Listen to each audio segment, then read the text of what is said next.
Monarch of Rune resides in a place called the Onyx Halls, located in the province's underground capital city of Baldur. It is here where the Onyx throne awaits those capable to command both Baldur as well as the deserts above. In addition to the monarch proper, there must always be an ascended designated present so that some type of ruler can take the throne when needed, as lawlessness can very easily spell doom for the city. The process undertaken to decide the ascended designated is a lengthy one. Within a month of the monarch taking the Onyx throne, they're to gather a group of capable Asmodean numbering no more or less than 20 to the throne room within the halls, where they're then told in detail what they'll be doing, which is ultimately letting those living on the province's surface know that a designation is requested. Simple, direct, and unmistakable instructions to the messengers.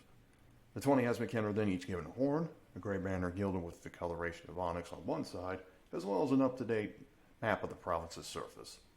They're then sent on their way, and eventually they wind up at the top of the tower, taking them to the surface, while the Onyx Hall discusses their own group of possible candidates.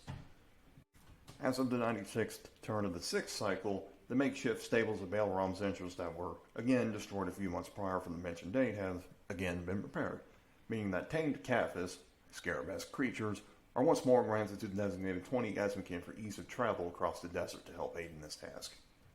These Caphis have the dwarves' general favorite colors of gray, brown, and onyx painted on armor they're equipped with, to help signal that these particular Caphis are property of the city of Balram and should be attacked, which to mark the banners and horn carried by the messengers also designate.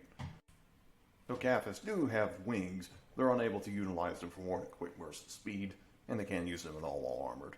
They're still able to move quite swiftly even without using them, however.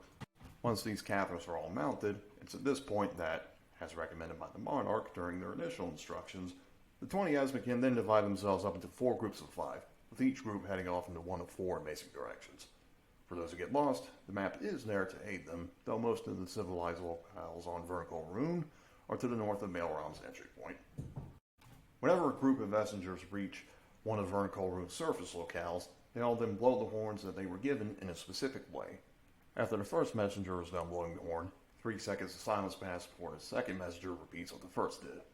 This process continues until the 5th messenger has ceased blowing their own horn, where the entire group then moves on to the next locale, or back to Balram, depending.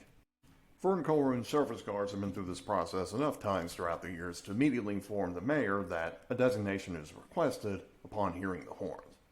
The mayor then has 2 weeks to decide on a single candidate, preferably one who has some work to their name, for the ascendant designated title, with them being aided in this matter by the locale's guards and its more informed inhabitants. Upon the messenger's return, any mayor failing to provide the name of a reasonable candidate will result in that person immediately losing the position and taken back to Balram for imprisonment.